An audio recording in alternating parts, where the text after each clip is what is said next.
दूर एक जंगल विभिन्न प्रकार चढ़ई मिलमिशि रोते। से जंगलर सबु चढ़ई छुआ स्कूल पाठ पढ़ुले। दिने स्कूल जीवा समय मिट्टू छुआ ता माँ को कहला, माँ माँ तुम्हें कही ना ए वर्ष परीक्षा पर मते नुआ खेलना किदेब। हाँ धन मोर मन अच्छी। ए वर्ष तो परीक्षा सरला पर आमे मेला बुलिबाकू जिबा।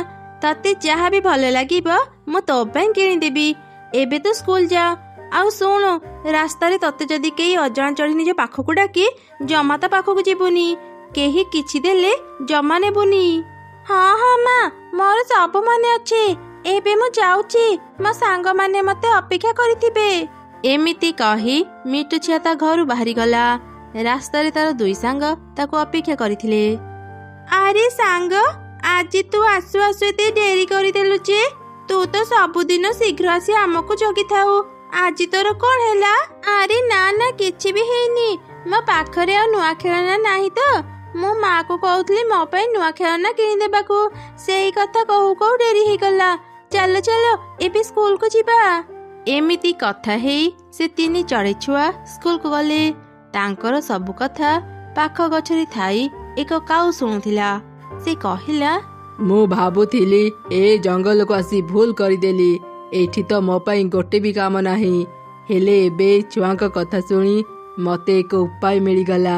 मु ए जंगलर सबु छुआंकु नेई मो गुंफारे बंदी करी रखिबी। तापरे मु एका सांगरे सबु छुआंकु बिक्री करी अनेक धनी हो जीबी।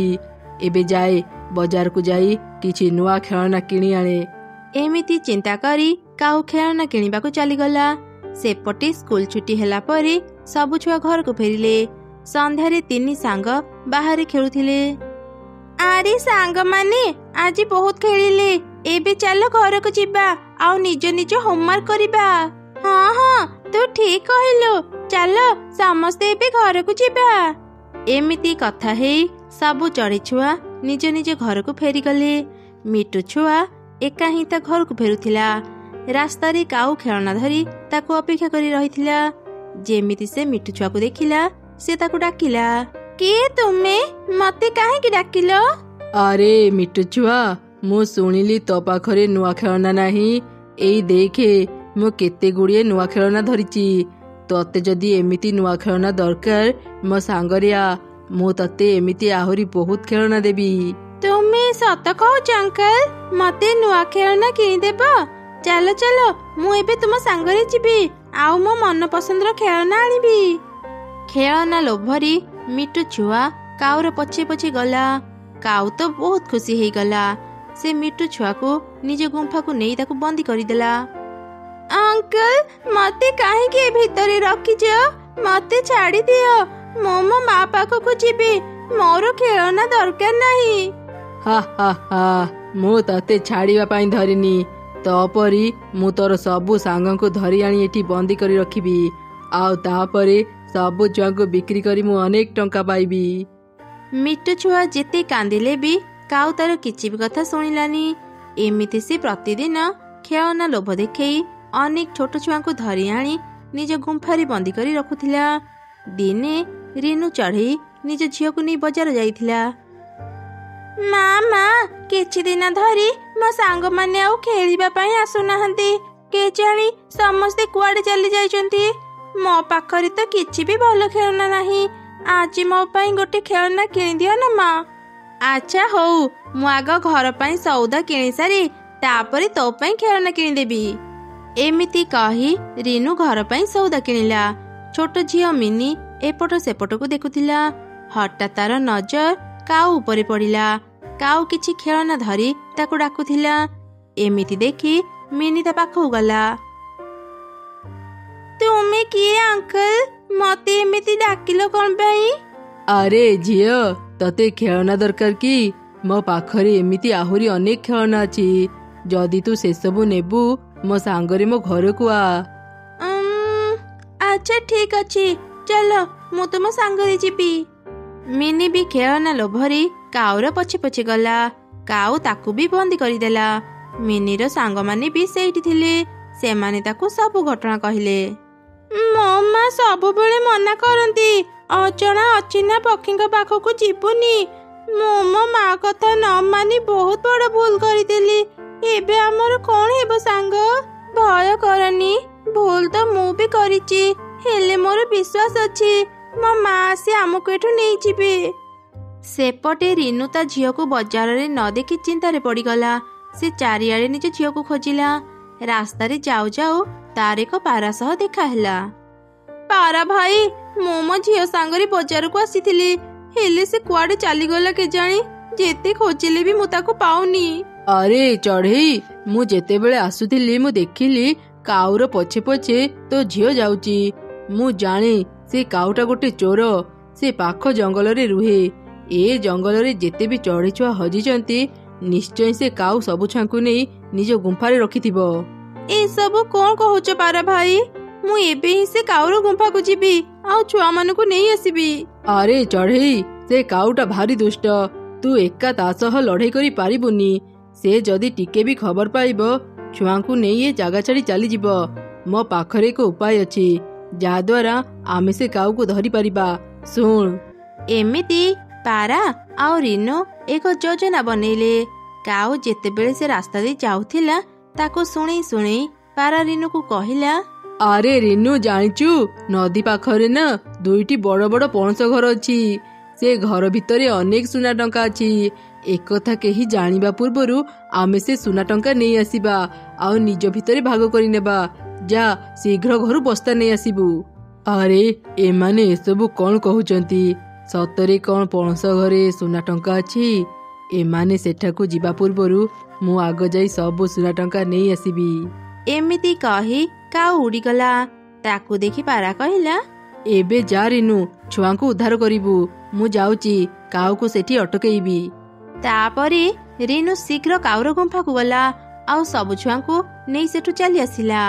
ସେପଟେ କାଉ ନଦୀ ପାଖକୁ ଯାଇ ଦେଖିଲା ସେଠି ପଣସ ଘର ନାହିଁ।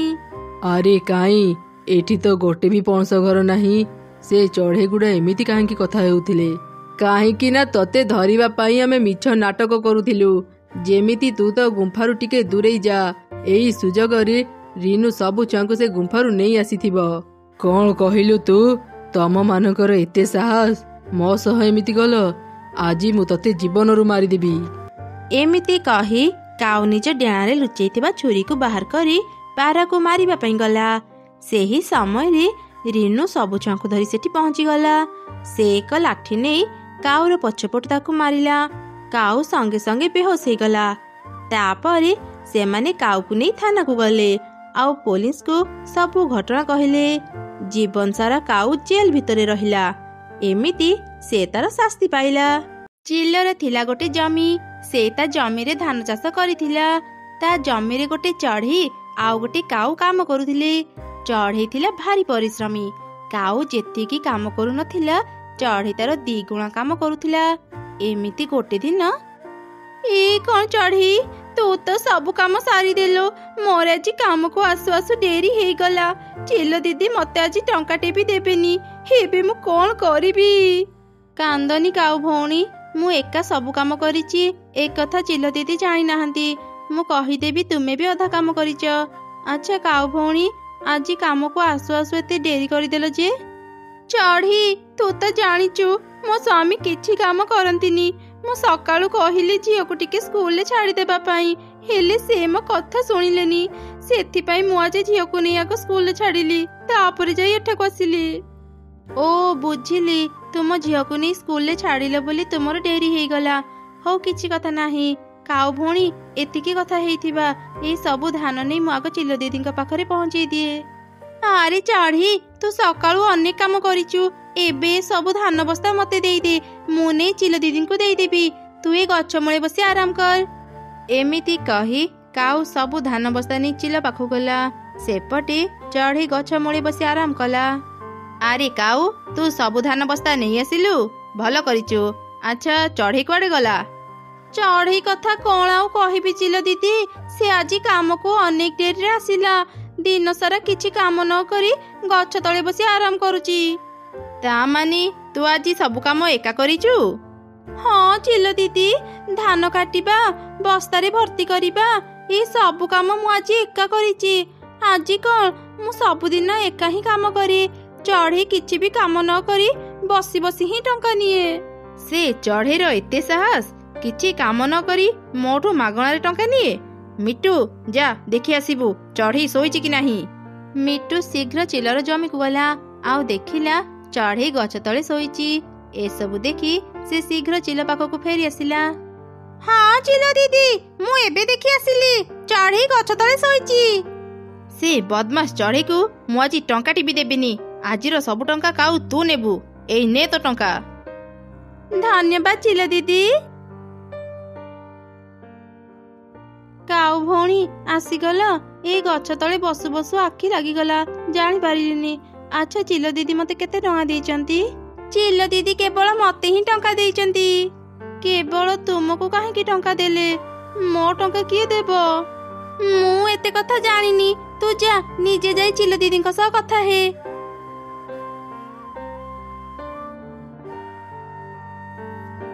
ଚଢ଼େଇ, ତୁ ଦିନସାରା କାମ ନ କରି ଶୋଇ ରହିଥିଲୁ, ସେଥିପାଇଁ ତତେ ଆଜି କାମ କରିବାର ଟଙ୍କା ଦିଆ ହେଇନି। ନା ନା, ମତେ ଭୁଲ ବୁଝନ୍ତୁନି ଚିଲ ଦିଦି। ନିଶ୍ଚୟ ସେ କାଉ ମୋ ନାଁରେ ମିଛ କହିଥିବ। ମୋ କଥାକୁ ବିଶ୍ୱାସ କରନ୍ତୁ, ଆଜି ସକାଳୁ ମୁଁ ଏକୁଟିଆ ହିଁ ସବୁ କାମ କରିଛି। ଚୁପ୍ କର ମିଛୁଆଣୀ। ମିଟୁ ତତେ ନିଜେ ଦେଖି ଆସିଛି, ତୁ ଗଛ ତଳେ ଶୋଇଥିଲୁ। ମୁଁ ତତେ ଆଉ କାମରେ ରଖିବିନି, ଆଉ ଦିନେ ବି ଏଠାକୁ ଆସିବୁନି। ଚାଲିଯା ମୋ ଆଖି ସାମ୍ନାରୁ। ଚିଲର କଥା ଶୁଣି ମନ ଦୁଃଖରେ ମା ଚଢ଼େଇ ଘରକୁ ଫେରି ଆସିଲା। ମା ଆସିଗଲ? ଆଜି କହିଥିଲ ମୋ ପାଇଁ ନୂଆ ଜୋତା ଆଣିଦେବ। ମୋ ପାଇଁ ନୂଆ ଜୋତା ଆଣିଦେଇଛ ମା? ନାଇଁ ରେ ମା, ମୁଁ ଜୋତା କିଣିନି। ମୋ କାମ ଚାଲିଗଲା। କାଲିଠୁ ଆମେ ଖାଇବା କେମିତି କିଣିବା ଚିନ୍ତା ଲାଗିଲାଣି।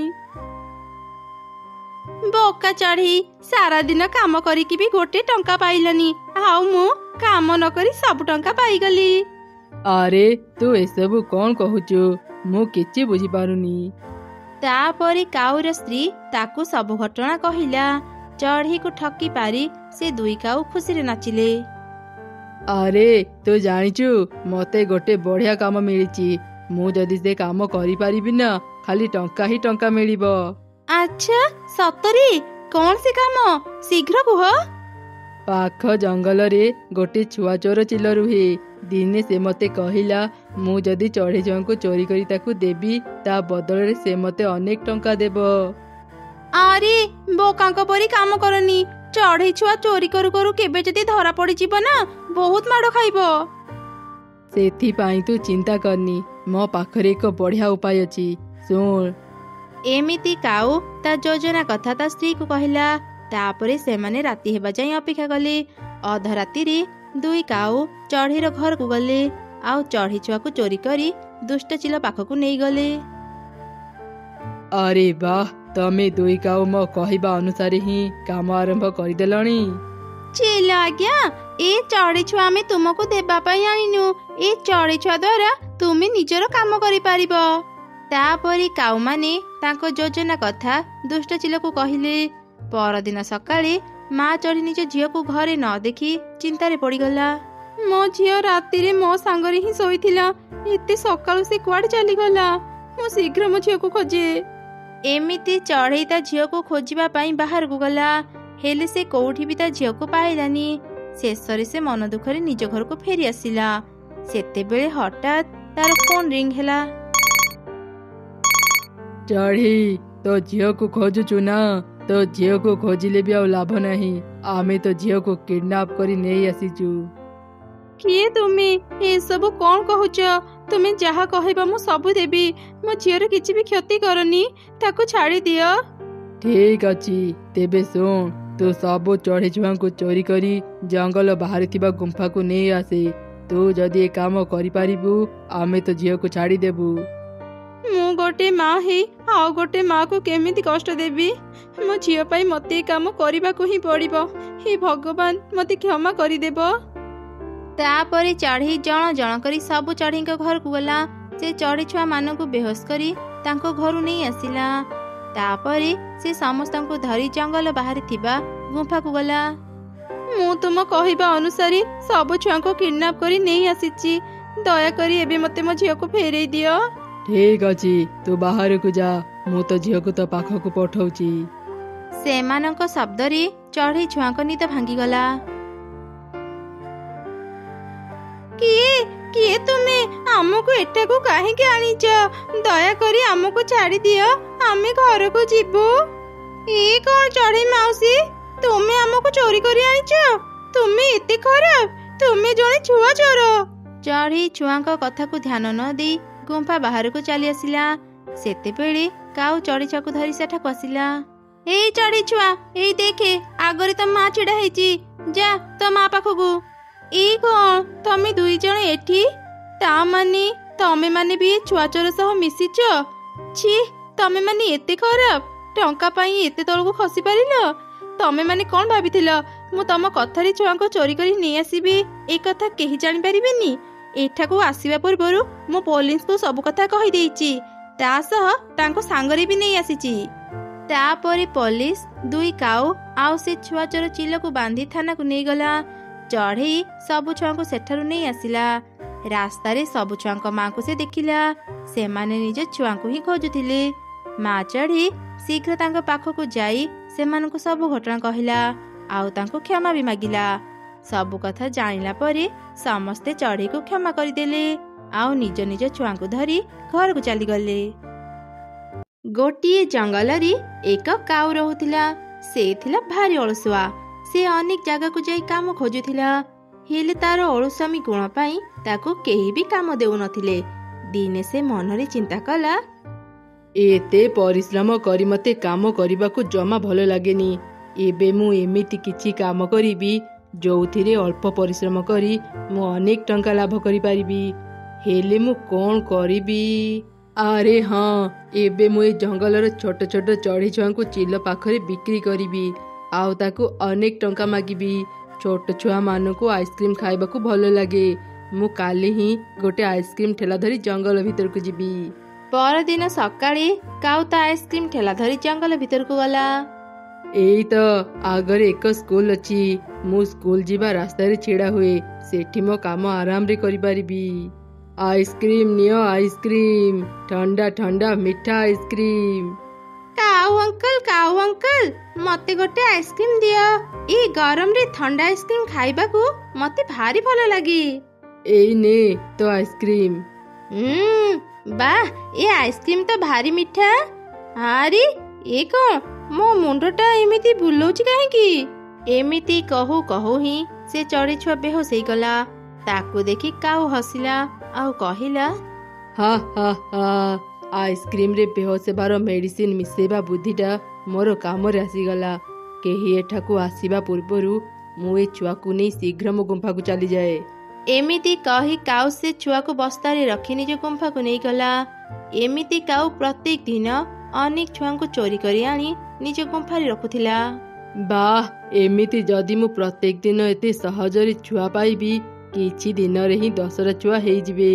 ତାପରେ ମୁଁ ଚିଲ ପାଖରେ ସମସ୍ତଙ୍କୁ ବିକ୍ରି କରି ଅନେକ ଟଙ୍କା ପାଇଯିବି। ଦିନେ କାଉ ତା ଆଇସ୍କ୍ରିମ୍ ଠେଲା ଧରି ଯାଉଥିଲା। ସେ ଦେଖିଲା ଗୋଟେ ମିଟୁ ଛୁଆ ଏକ ଗଛ ତଳେ ବସିଛି।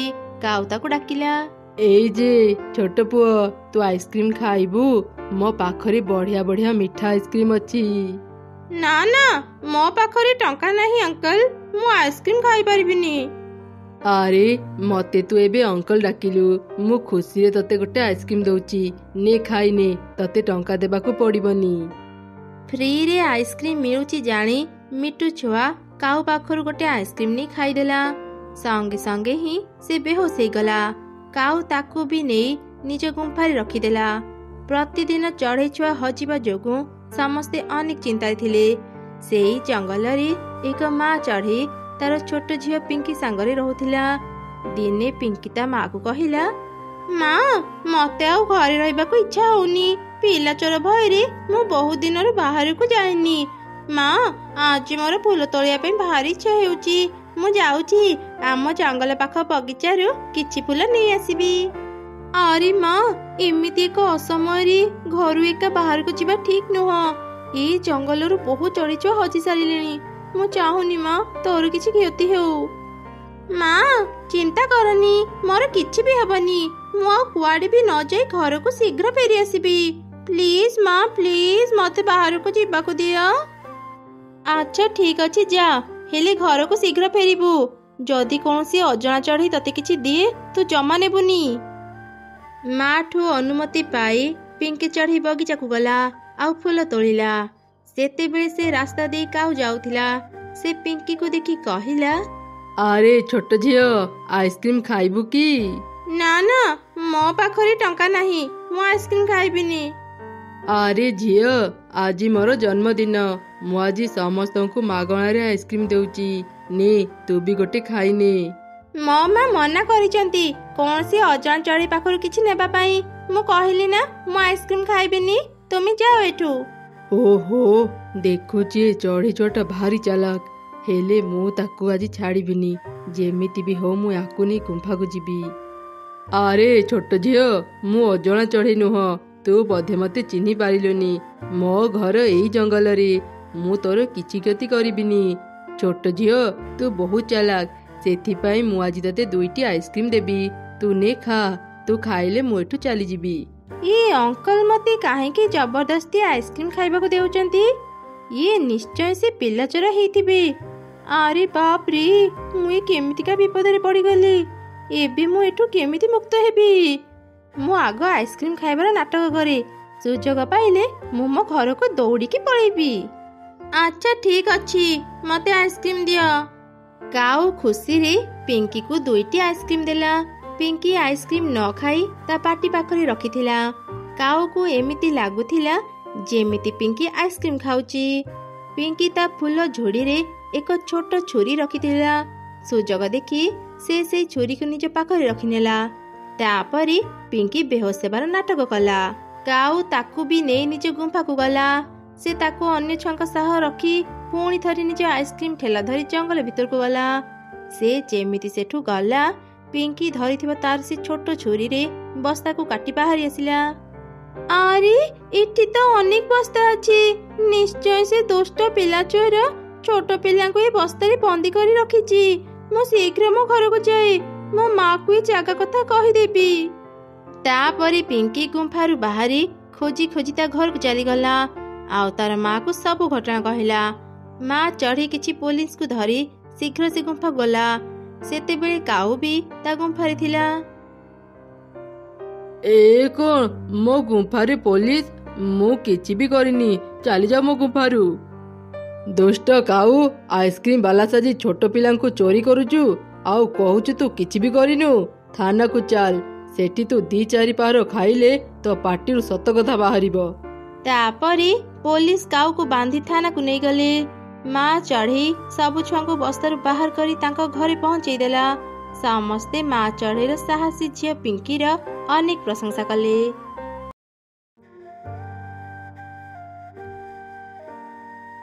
ମୁନି ଚଢ଼େଇ ତା ମା ସାଙ୍ଗରେ ରହୁଥିଲା। ସେମାନେ ବହୁତ ଗରିବ ଥିଲେ। ହେଲେ ଛୋଟ ମୁନି ଥିଲା ଭାରି ଅହଙ୍କାରୀ। ସେ ପ୍ରତି କଥାରେ ମିଛ କହୁଥିଲା। ଅନ୍ୟମାନଙ୍କ ଆଗରେ ନିଜକୁ ଧନୀ କହି ଫୁଟାଣି ମାରୁଥିଲା। ଦିନେ ତାର ମା ଏକ ନୂଆ ସ୍କୁଲ ବ୍ୟାଗ ଆଣି ତାକୁ ଉଠେଇଲା। ଆରେ ମା ମୁନି, ଉଠୁ ଆଉ ଜିଦ୍ କରି ଶୋଇ ରହନି। ଦେଖେ, ମୁଁ ତୋ ପାଇଁ ନୂଆ ସ୍କୁଲ ବ୍ୟାଗ ଆଣିଦେଇଛି। ନୂଆ ବ୍ୟାଗ କଥା ଶୁଣି ମୁନି ଶୀଘ୍ର ଉଠି ବସିଲା। ଆରେ ସତରେ ତ ଏ ବ୍ୟାଗଟା ବହୁତ ସୁନ୍ଦର ହେଇଛି। ଦିଅ ମା, ମତେ ସେ ନୂଆ ବ୍ୟାଗ ଦିଅ। ମୁଁ ନୂଆ ବ୍ୟାଗ ନେଇ ମୋ ସାଙ୍ଗମାନଙ୍କୁ ଦେଖେଇବି। ସେମାନେ ମୋ ନୂଆ ବ୍ୟାଗ ଦେଖିଲେ ଈର୍ଷାରେ ଚଳିଯିବେ। ମା, ତୁମେ କେତେ ଟଙ୍କା ଦେଇ ଏ ବ୍ୟାଗ କିଣିଛ? ଆରେ ମା, ତୁ ତ ଜାଣିଛୁ ଆମେ କେତେ ଗରିବ। ମୁଁ ବହୁତ କମ ଦାମ ଦେଇ ଏ ବ୍ୟାଗ କିଣିଛି। ଓହୋ ମା, ମୁଁ କେତେ ଥର କହିଛି ବାରମ୍ବାର ଗରିବ କଥା କହିବନି। କମ ଦାମ ଦେଇ ଏ ବ୍ୟାଗ କିଣିଛ ମତେ କହିଲ, ହେଲେ ଆଉ କାହାକୁ କହିବନି ବ୍ୟାଗର ଦାମ କେତେ। ନହେଲେ ମୋ ସାଙ୍ଗମାନଙ୍କ ପାଖରେ ମୋ ସମ୍ମାନ ନଷ୍ଟ ହେବ। ଏମିତିରେ ବି ମୁଁ ମୋ ସାଙ୍ଗମାନଙ୍କୁ ଏ ବ୍ୟାଗର ଦାମ ବହୁତ କହିବି, ଯେମିତି ସେମାନେ ମତେ ଧନୀ ଭାବିବେ। ମୁଁ ତତେ ବହୁତ ଥର ବୁଝେଇଛି। ଏବେ ତ ବଡ଼ ହେଲୁଣି। ମିଛ କହି ଧନୀ ଦେଖେଇ ହେବା ଠିକ ନୁହଁ। ଭଗବାନ ଆମକୁ ଯାହା ଦେଇଛନ୍ତି ସେତିକିରେ ଖୁସିରେ ରହିବା କଥା। ବେଶୀ ମିଛ କହିଲେ ତୁ ବିପଦରେ ପଡ଼ିପାରୁ। ମୁଁ ଚାହେଁନି ତୋର କିଛି କ୍ଷତି ହେଉ। ଓହୋ ମା, ମତେ ଆଉ ଉପଦେଶ ଦିଅନି। ମୋର କିଛି ବି ହେବନି। ମୁଁ ଏବେ ଯାଉଛି। ଏମିତି ରାଗି ମୁନି ନୂଆ ବ୍ୟାଗ ଧରି ଘରୁ ବାହାରିଗଲା। ସେ ତା ମାର କିଛି କଥା ଶୁଣିଲାନି। ସେ ସିଧା ତା ସାଙ୍ଗ ରୋଜି ପାଖକୁ ଗଲା।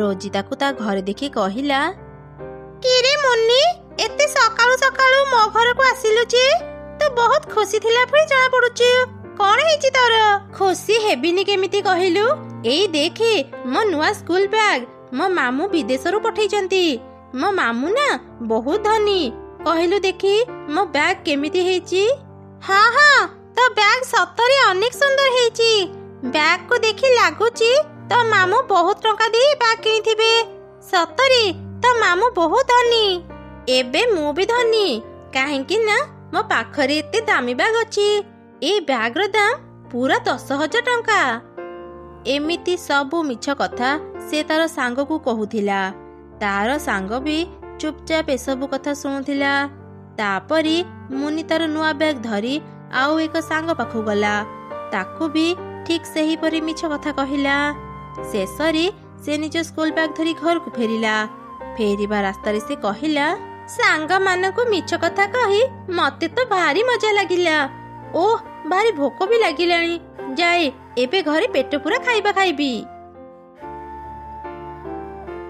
सरीला तो बैग नहीं मिछ कहिबा कथा तते नुआ बैग किनी दे मोर ही भूल हे गला केते दिन जे बुझेबी मिछ कहिले विपद रे पड़िबू मां सब बेले तुमर से गोटिए कथा मते ए सब सुनिबा को भलो लागुनी मते भारी भोक लागिलानी खाइबा को दियो मु एबे स्कूल जीबी तापरे मुनि चढ़ी खाइबा खाई दे स्कूल को बाहरी गला एमिति ता दिन कटुथिला गोटे दिन ता आई तांको घर को बुलिबा पई आसिले मां केते बेले आसिलो तम देह बे केमिति एते दिन परे जाई मु तुमको देखुची आसीबा समय रे तमर किछि असुविधा हेनी तो नाई रे मां मोर किछि असुविधा हेनी एबे मु भलो अछि आउ मो नातुणी कुआडे गला मु तो ताकू देखुनी से स्कूल जाइची मां तुमे बस मु खाइबा आनी दउची तापरे चढ़ई ता माँ को किछि खाइबा पई देला संध्यारे मुनि स्कूल रु घर को फेरिला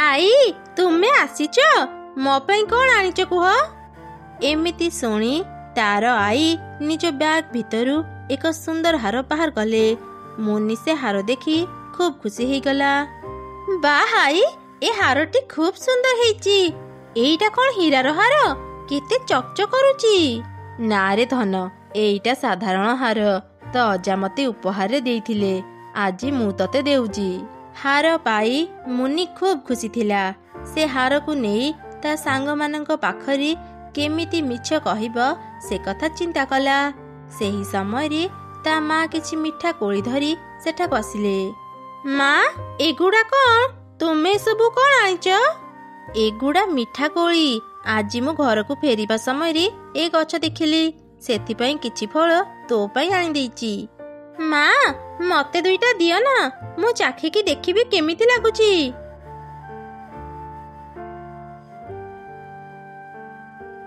माँ ए कोली तो बहुत मिठा मते आउ दुईटा दियो मु मो सांग मानक पाखकु नेबी तापरे मुनि ता माँ पाखरु किछि मिठा कोली नेई ता सांग मानक पाखु गला तार दुई सांग एक गछ डाल रे बसिथिले आरे सांग आमे केते बेलु तते अपेक्षा करी बसिचु तू आसु आसु ते देरी करी देलु जे आग ए मिठा कोली खाओ तापरे कहूची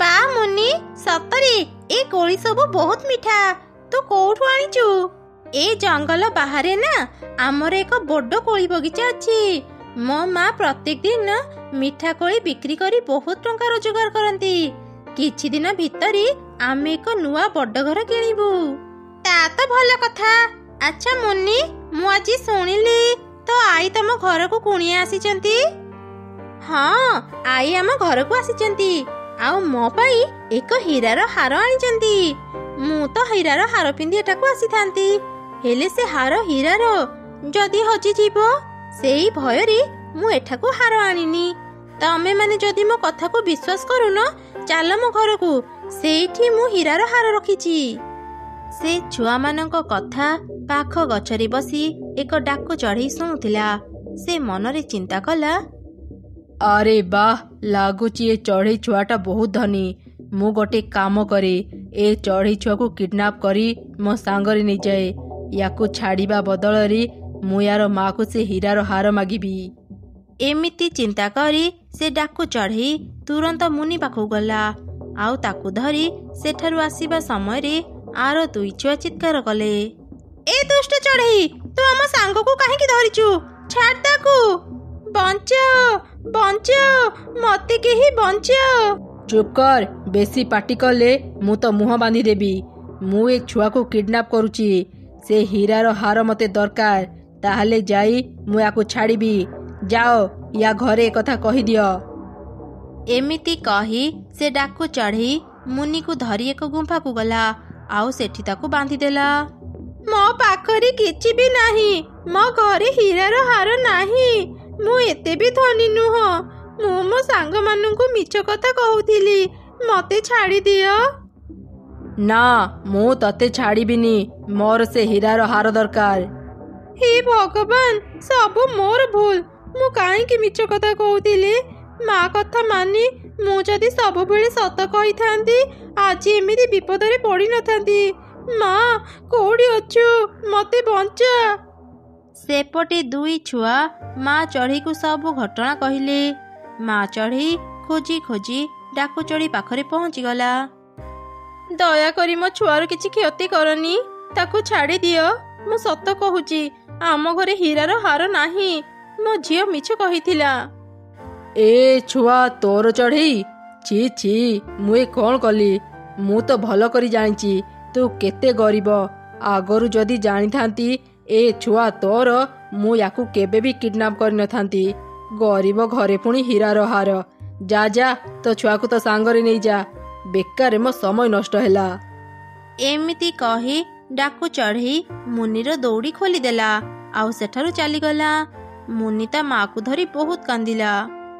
माँ माँ एसबु मो पाई एइची, मु तुमको कथा देउची, मु आउ केबे भी मिछ कथा कहबिनी। डेरी हेउ पछे तू तो भूल बुझी पारिलु, मिछ सब बेले विपद डाकी आणे, आउ दिने भी मिछ कथा कहबुनी। तापरे मुनि ता माँ सांगरे घर को फेरी गला। से दिन परठारु से आउ केबे भी मिछ कथा कहला नाही। थरे एक जंगल रे गोटे माँ चढ़ई तार एक छुआ सांगरे रहुथिला। माँ चढ़ईटी एक चाउल फैक्ट्री काम करुथिला। से बहुत मन देई ता काम करुथिला। ता भल काम पाई गोटे मास ताकू बोनस मिलिला। माँ चढ़ईटी खुशी हेई निज पुओ पाई किछि खेलना किणी घर को गला। माँ माँ आज मो पाई एते खेलना आनिचो, आज ऑफिस रे मते बोनस मिलिची, सेई खुशी रे मो तो पाई खेलना आनि देइची। चढ़ईर घर पाखरे एक काऊ आउ तार स्त्री रहुथिले। से दुई काऊ बहुत अलसुआ आउ लोभी थिले। अरे तमे जानिचो, मु आज सुनिली चढ़ई कुआडे तो ऑफिस रे बोनस पाइची, चलो चलो ताकू किछि टंका धार मागिबा। हाँ हाँ चाल चाल, चढ़ई पाखरु किछि टंका धार आनी पहाड़ ऊपर थिबा पार्क को बुली जिबा। तापरे से दुई काऊ चढ़ई पाखरु टंका धार आनिबा पाई ता पाखु गले। मु आगरु तम मानकु बहुत टंका धार देइची, आज जाए से टंका मते फेरै न, मु आउ तम मानकु टंका धार देई परिबिनी। टंका पाइछु बोली भारी गर्व करूचु नाही, आमको अपमान करी तू किछि ठीक कलुनी। एबे देख आमे तो सह कौन करिबु। मु तम मानकु अपमान केतेबेले देली, मो टंका फेराउनी बोली तमको धार देबा पई मना कली। ए सामान्य कथा को एते बड़ काहेकि करूच?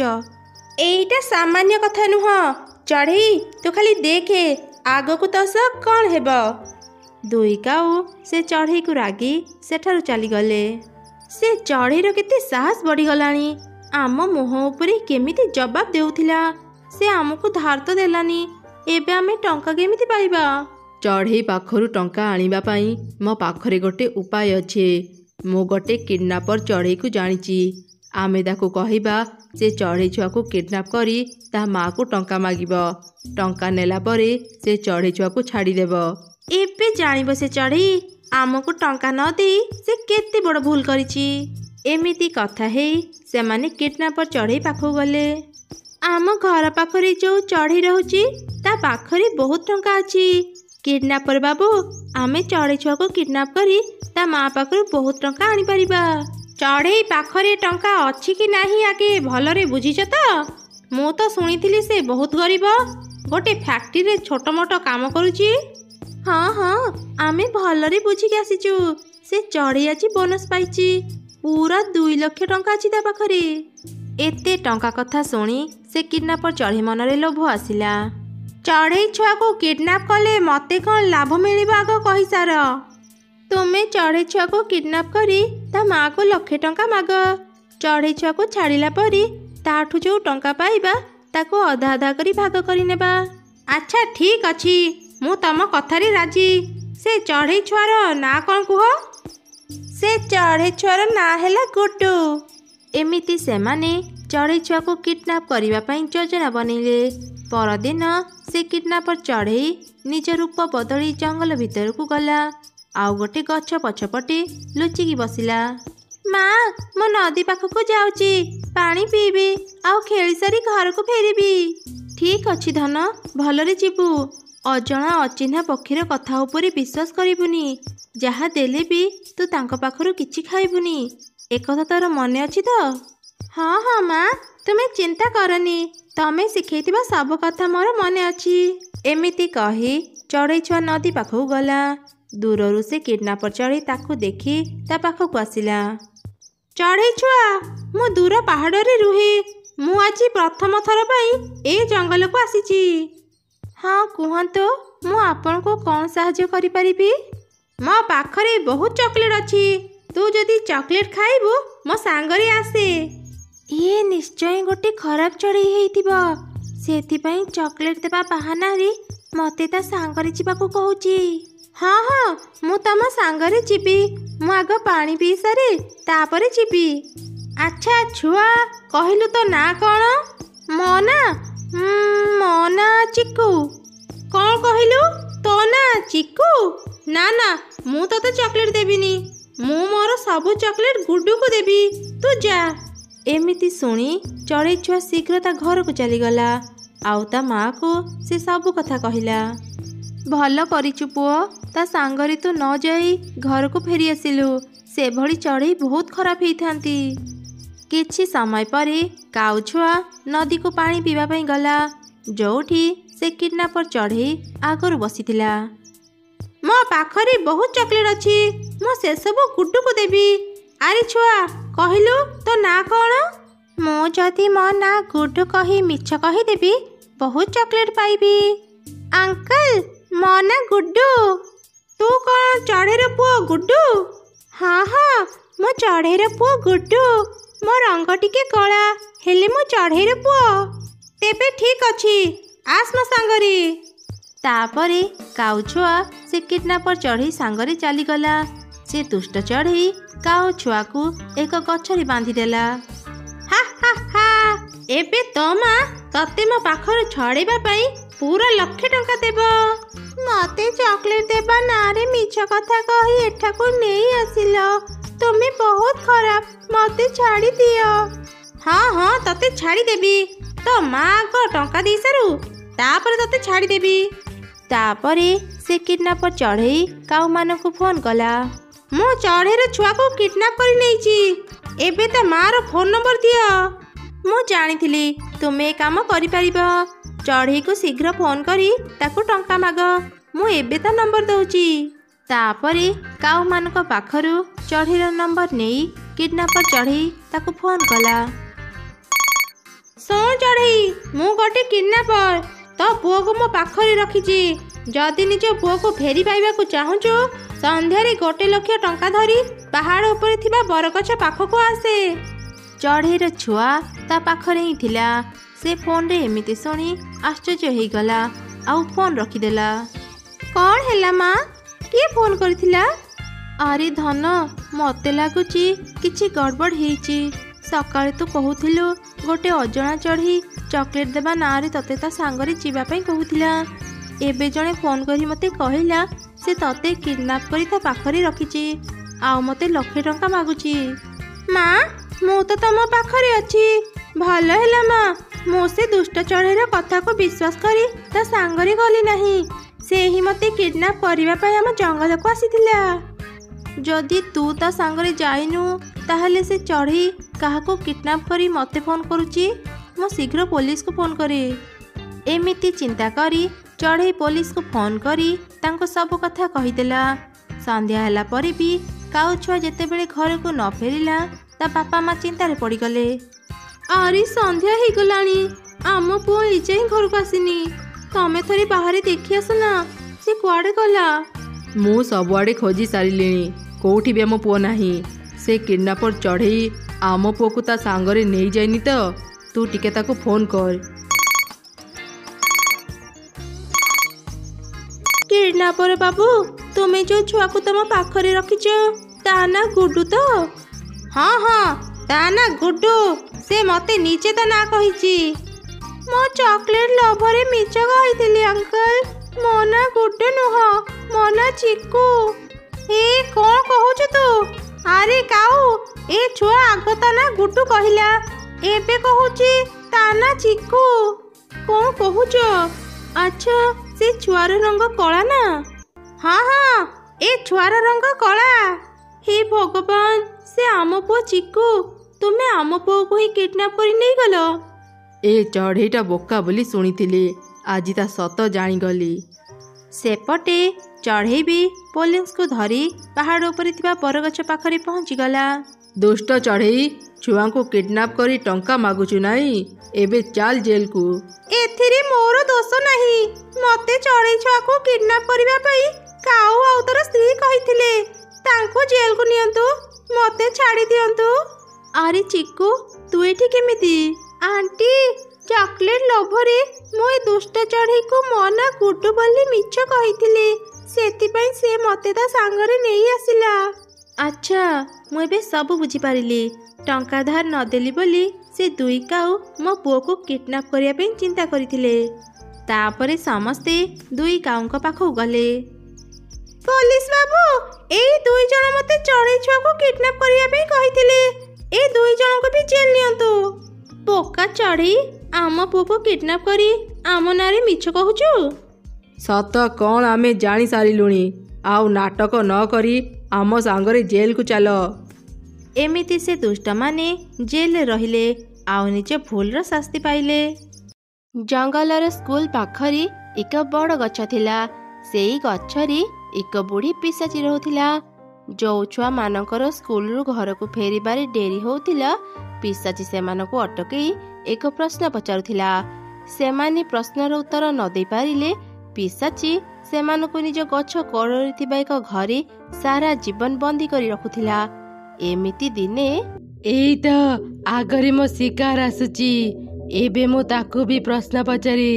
अरे पिला टिके शुणिलु? अच्छा कहलु एमिति कौन जिनिस जहा परिष्कार थिले कला देखा जाए आउ अपरिष्कार हेले धला देखा जाए? कौन हेई पारे? अरे पिला तू तो पाठ पढ़ुचु, स्कूल भी जाउचु, मो प्रश्नर उत्तर कौन पाई देई पारुनु? स्कूल शिक्षक कौन बोर्ड रे लिखि किछि पढ़ांतीनी? हाँ टीचर तो बहुत किछि पढ़ांती, हेले ये प्रश्नर उत्तर मु जानी पारुनी। मने पका भल कि टिके मने पका। बोधे सार्ट पेंट ना, मो प्रश्नर उत्तर हेब ब्लैक बोर्ड परिष्कार थिबा बेले तो कला देखा जाए, सेथिरे जेते लेखा हुए ता सेते धला देखा जाए। अरे ए कथा तो मो मुंडरे पसिलानी। भल हेइची तो मुंडरे पसिलानी, एबे सारा जीवन मो कॉरिडोर बंदी हेई रह। ना मते छाड़ी दियो। धीरे धीरे पिला माने भी जानी गले गछ पाख रास्ता देरे जे भी जाउथिला से हजी जाउथिला, आउ केही भी से गछ पाख रास्ता रे गले नहीं। ए सब देखी पिसाची चिंतारे पड़ीगला। अरे ए छोट छोट बदमाश गुड़ा ए रास्ता रे काहे के जाउ नांती? एमिति चालिले तो मो छुआ मानकु बंदी करि पारिबिनी, मते शीघ्र एक उपाय चिंता करबाकू हेबो। अरे हाँ मो जानी गली, एबे मु कौन करिबी? एमिति चिंता करी पिसाची स्कूल बस रो ड्राइवर को एक गछरी बांधी ता पाखरु स्कूल बस नहीं पिसाची स्कूल को गला। से निज रूप बदली देइथिला, जेमिति ताकू केही चिन्हि पारिबेनी। स्कूल छुट्टी हैला परे सब छुआ बस रे चढ़िले। आस आस सबु पिला मो बस रे बस मु समस्तंकु निज निज घरे छाड़ीदेवी। तुमे किए? सबुदिन तो मोहन काका आमको नहीं घरे छाड़ती, से आज कौन पे आसी नाहंती? मोहन रो देह भल नाही तो से घरे आराम करुची, ता बदल रे आज मु तम मानकु नहीं घरे छाड़ीदेवी। जाओ जाओ बस भीतर को जाओ। ए छोट छोट छुआ गुड़ा को बोका बनेबा केते सहज। आज मु एमानक सह अनेक मजा करिबी। मो पाखरु मुक्त हेबा पई मु सबु छुआ को गोटे सुजोग देबी। जदि एमाने मो प्रश्नर उत्तर न दे पारिबे समस्ते सारा जीवन पई मो पाखरे बंदी हेई रहिबे। शिकार सह टिके न खेलिले मते जमा भल लागिबनी। एमिति कही पिसाची बस नहीं आगो को गला। से छुआंकर घर रास्ता रे न जाई जंगलर बहुत भीतर को बस नहीं गला। एमिति देखी तो छुआ माने बहुत डरी गले। अरे ए रास्ता तो आम घर को नुह, आमको ए ड्राइवर कोठी की नेउची? लागुची ड्राइवर रास्ता भूली जाईची। बस रख, तुमे हमको कोठी की नेउच? व्यस्त काई होउच पिला माने? मु आज तम मानकु पिसाचीर जंगल को नेउची। ये कौन कहला? पिसाचीर जंगल? हाँ तमे माने ठीक सुनिल। मु तम मानकु पिसाचीर जंगल को आनीची। मु हेउची सेई पिसाची, तमे माने हेलो मो शिकार। बंचाओ बंचाओ, हमको केही बंचाओ। बेसी पार्टी करनी, केही तम मानकर चित्कार सुनी पारिबेनी। एठाको केही आसंतिनी। एबे मु तम मानकर मालिक। मु जहा कहिबी तमे माने सेमिति करिबो। केही भी भय करनी, एबे मु तम मानकर किछि क्षति करिबिनी। मु समस्तंकु गोटे सुजोग देबी निज घर को जीवा पई। मु तम समस्तंकु गोटिए गोटिए प्रश्न पचारिबी। जिए जिए भी मो प्रश्नर सठिक उत्तर देब मु ताकु छाड़ी देबी। एबे तमे माने प्रस्तुत? किए आग मो प्रश्नर उत्तर देब? किए देब किए देब? हाँ रीमा, आग तू मो प्रश्नर उत्तर दे। अच्छा कहिलु, मोर गोटिए मुह, तीनोटी हाथ, हेले मोर देह नाही कि गोड़ नाही। मु समस्तंकु समय कुहे, मोर हृदय अछि हेले मु निश्वास निएनी। कहिलु मु किए? 10 सेकेंड भितर मते प्रश्नर उत्तर दे। तो समय एबे आरंभ हैला। टिक टक टिक टक। गोटिए मुह, तीनोटी हाथ, कौन हेई पारी सेटा? मु तो किछि भी जानी पारुनी। ना ना मु यार उत्तर जानिनी। शीघ्र कह रीमा, तो टाइम सरी आसिलानी। एई जे टाइम अप टाइम अप। यार सठिक उत्तर हेब घंटा। घंटारे 3टी कंटा थाए, जहा हेउची घंटार 3टी हाथ। ता हृदय हेउची घंटा भितरे थिबा मेसिन। तू मो प्रश्नर उत्तर देई पारिलुनी। एबे तू सारा जीवन मो चाकर ही रहिबू। जा रीमा जा, बाय बाय। एबे चिंटू तो पारी। कहिलु एमिति कौन आविष्कार करा जायची जा द्वारा कांथ एपटरे रही आर पटको खूब सहजरे देखि हुए? एमिति कौन आविष्कार जहा कांथ एपटरु आर पटको देखा जाए? कौन हेई पारे? हाँ माने पड़िला, मु यार उत्तर जानिची। ता हेउची झरका। झरका द्वारा आमे कांथ आर पटको देखि परिबा। हाँ तू ठीक उत्तर देइचु।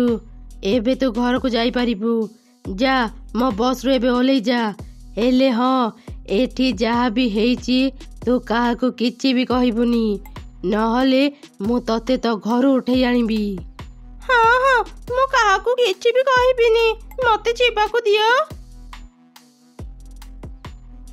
मोना मते भारी डर लागुची। एबे हमर कौन हेबो? आमे कौन केबे भी घर को फेरी पारिबानी? जानिनी राजा, भय करनी, सब किछि ठीक हेई जिवो। राजा एबे तो पारी। तू एबे मो प्रश्नर उत्तर दे। ना ना मु उत्तर देई पारिबिनी, मते छाड़ी दियो। ना राजा ना, एबे बहुत देरी हेई जाईची। तू मते मना करी पारिबुनी। तते मो प्रश्नर उत्तर देबाको ही पड़िबो। अच्छा कहिलु ଏମିତି କ'ଣ ଯାହା କେବଳ ତୋର ହେଲେ ଅନ୍ୟମାନେ ବି ତା ବ୍ୟବହାର କରିପାରିବେ? ଏମିତି କ'ଣ ଯାହା ମୋର ହେଲେ ତାକୁ ସମସ୍ତେ ବ୍ୟବହାର କରିପାରିବେ? ମୋର କିଛି ବି ମନେ ପଡୁନି, ମୁଁ ଉତ୍ତର ଜାଣିନି। ଆରେ ତୋ ନାଁ ପରା ରାଜା, ରାଜା ମାନେ ତ ସବୁ କିଛି ଜାଣିଥାନ୍ତି, ତୁ କେମିତି ଉତ୍ତର କହିପାରୁନୁ? Time up. ମୋ ପ୍ରଶ୍ନର ଉତ୍ତର ହେଲା ନା, ନା ତୋର ହେଲେ ସମସ୍ତେ ତାକୁ କହିପାରିବେ। ଏବେ ତୁ ଯା ରାଜା, ସବୁଦିନ ମୋ ଚାକର ହେଇ ରହିବୁ। Bye bye. ଏହି ମୁନା, କେତେବେଳୁ ଦେଖିଲିଣି ତୁ ତ ବଡ଼ ବଡ଼ ଆଖିରେ ମୋତେ ଅନେଇଛୁ। ଏବେ ତୋ ପାଳି, ତୁ ମୋ ପ୍ରଶ୍ନର ଉତ୍ତର ଦେ। ଏମିତି କ'ଣ ଜିନିଷ ଯାହାକୁ ନ ଧରି ନ ଛୁଇଁ ଭାଙ୍ଗି ପାରିବୁ? ଏମିତି କ'ଣ ଜିନିଷ ଯାହା ମୁଁ ନ ଧରି ନ ଛୁଇଁ ଭାଙ୍ଗି ପାରିବି? ହଁ, ମୋର ମନେ ପଡ଼ିଲା, ପ୍ରତିଜ୍ଞା। ହଁ, ତୁ ଠିକ୍ ଉତ୍ତର ଦେଇଛୁ। ଆରେ ଆରେ, ମୋର ଆଉ ଏକ ଚାକର କମିଗଲା। ଯା ଯା, ଘରକୁ ଯା। ଶୁଣ, ଏଠି ଯାହା ବି ଘଟିଲା କାହାକୁ କିଛି ବି କହିବୁନି। ତାପରେ ମୁନା ଶୀଘ୍ର ବସ୍ରୁ ଓହ୍ଲେଇ ଗଲା। ହେଲେ ତା ସାଙ୍ଗମାନଙ୍କ କଥା ଭାବି ସେ ଅଟକିଗଲା। ମୋ ସାଙ୍ଗମାନଙ୍କୁ ବିପଦରେ ଛାଡ଼ି ମୁଁ ଏକା ଏଠୁ ଯାଇପାରିବିନି। ରୁହ ରୁହ, ଗାଡ଼ି ଅଟକାଅ। କିରେ, କ'ଣ ହେଲା? ତୁ ଘରକୁ ଗଲୁନି କ'ଣ ପାଇଁ? ତୁ କ'ଣ ମୋ ଚାକର ହେଇ ରହିବାକୁ ଚାହୁଁଛୁ? ହଁ, ମୁଁ ତୁମ ଚାକର ହେଇ ରହିବି, ହେଲେ ତା ପୂର୍ବରୁ ମୋର ଏକ ପ୍ରଶ୍ନର ଉତ୍ତର ଦିଅ। କ'ଣ ହେଲା? ତୁ ମୋତେ ପ୍ରଶ୍ନ ପଚାରିବୁ? ଆଚ୍ଛା ହଉ, ତ ପ୍ରଶ୍ନ କହ। ମୁଁ ଛୋଟବେଳେ ଲମ୍ବା, ହେଲେ ବଡ଼ ହେଲେ ସାନ। ହେଁ, ଇଏ କେମିତିକା ପ୍ରଶ୍ନ? ମୁଁ ଛୋଟବେଳେ ଲମ୍ବା ହେଲେ ବଡ଼ ହେଲେ ସାନ? ଭାରି କଠିନ ପ୍ରଶ୍ନ। କ'ଣ ଉତ୍ତର ହେଇପାରେ? ରହ ଟିକେ ରହ, ମୁଁ ଉତ୍ତର କହୁଛି। ତୁମ ପାଖରେ 10 ସେକେଣ୍ଡର ସମୟ ଅଛି, ଶୀଘ୍ର କୁହ। ଆରେ ରହ ରହ, ମୋତେ ଟିକେ ଭାବିବାକୁ ସମୟ ଦେ। କ'ଣ ଉତ୍ତର ହେଇପାରେ? କିଛି ବି ମନେ ପଡୁନି। Time up, time up. ତୁମ ସମୟ ସରିଗଲା। କ'ଣ ହେଲା? ଏତେ ଶୀଘ୍ର ମୋ ସମୟ ସରିଗଲା? ହଁ, ମୋ ପ୍ରଶ୍ନର ଉତ୍ତର ହେଲା ମହମବତୀ। ପ୍ରଥମରୁ ସେ ଲମ୍ବା ଥାଏ, ଯେତେବେଳେ ସେ ଜଳେ ସେ ସାନ ହେଇଯାଏ। ବଦମାସ ପିଲା, ମୋତେ କଠିନ ପ୍ରଶ୍ନ ପଚାରିଲୁ। ଆଚ୍ଛା ହଉ, ଏବେ ଯା, ତୋ ଘରକୁ ଯା। ପିଶାଚି, ତୁମ ପାଇଁ ମୋ ପାଖରେ ଆଉ ଏକ ପ୍ରଶ୍ନ ଅଛି, ହେଲେ ମୋର ଏକ ସର୍ତ୍ତ ଅଛି। କ'ଣ ସେ ସର୍ତ୍ତ? ତୁମେ ଯଦି ମୋ ପ୍ରଶ୍ନର ଉତ୍ତର ଦେଇଦେବ, ଆମେ ସମସ୍ତେ ସାରା ଜୀବନ ତୁମର ଚାକର ହେଇ ରହିବୁ। ହେଲେ ଯଦି ମୋ ପ୍ରଶ୍ନର ଉତ୍ତର ନ ଦେଇପାରିବ, ଆମ ସମସ୍ତଙ୍କୁ ତୁମେ ଛାଡ଼ିଦେବ। ଏବେ କୁହ, ମୋ ସର୍ତ୍ତରେ ତୁମେ ରାଜି ତ? ଏଥର ମୁଁ ହାରିବିନି, ହେଲେ ଯଦି ତୁ ହାରିଯିବୁ, ସାରା ଜୀବନ ମୋ ଚାକର ହେଇ ରହିବୁ। କହ କହ, ତ ଦ୍ୱିତୀୟ ପ୍ରଶ୍ନ କହ। ମୁଁ ଆରମ୍ଭ, ମୁଁ ଅନ୍ତ, ମୋ ଇସାରାରେ ସମୟ ଚାଲେ। ସବୁ ସୃଷ୍ଟି ମୋର, ମୁଁ ସବୁ ଜାଗାରେ ଅଛି। କୁହ, ମୁଁ କିଏ? ଆରେ ବାପ୍ରେ, ଇଏ ତ ଭାରି କଠିନ ପ୍ରଶ୍ନ। ମୁଁ ଆରମ୍ଭ, ମୁଁ ଅନ୍ତ, ମୋ ଇସାରାରେ ସମୟ ଚାଲେ। ସବୁ ସୃଷ୍ଟି ମୋର, ମୁଁ ପୁଣି ସବୁ ଜାଗାରେ ଅଛି। କୁହ, ମୁଁ କିଏ? ଶୀଘ୍ର କୁହ ପିଶାଚି, ସମୟ ସରି ଆସିଲାଣି। ଆରେ ଟିକେ ରହ, ମୋତେ ଭାବିବାକୁ ଟିକେ ସମୟ ଦେ। Time up, time up. ସମୟ ଆଉ ନାହିଁ। ମୋ ପ୍ରଶ୍ନର ଉତ୍ତର ଭଗବାନ, ଈଶ୍ୱର, ସେ ସବୁ ଜାଗାରେ ଅଛନ୍ତି। ସବୁ ସୃଷ୍ଟି ତାଙ୍କର, ତାଙ୍କ ଇସାରାରେ ସମୟ ଚାଲେ। ବଦମାସ ପିଲା, ଜାଣି ଶୁଣି ତୁ ମୋତେ କଠିନ ପ୍ରଶ୍ନ ପଚାରୁଥିଲୁ ନା? ମୁଁ ତତେ ଛାଡ଼ିବିନି, ମୁଁ କାହାକୁ ବି ଛାଡ଼ିବିନି।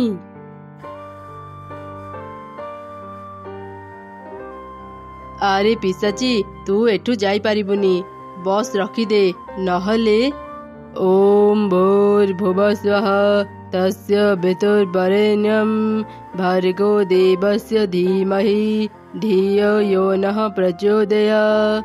ଆରେ ଆରେ, ଇଏ କ'ଣ କରୁଛୁ? ଶୀଘ୍ର ଏ ମନ୍ତ୍ର ବନ୍ଦ କର। ଓଃ, ମୋ ଦେହ ହାତ କ'ଣ ହେଇଯାଉଛି। କହିଲି ନା, ଏ ମନ୍ତ୍ର ବନ୍ଦ କର। ଏମିତି ଦେଖି ସବୁ ପିଲା ସେ ମନ୍ତ୍ର ଉଚ୍ଚାରଣ କଲେ। ପିଶାଚି ତଳେ ପଡ଼ି ଛଟପଟ ହେଲା। ସବୁ ପିଲା ବସ୍ରୁ ଓହ୍ଲେଇ ଆସିଲେ। ପିଶାଚି ସେ ନିଆଁରେ ପୋଡ଼ି ପାଉଁଶ ହେଇଗଲା। ସେ ଯେତେ ଛୁଆଙ୍କୁ ବନ୍ଦୀ କରିଥିଲା ସମସ୍ତେ ମୁକ୍ତ ହେଇଗଲେ।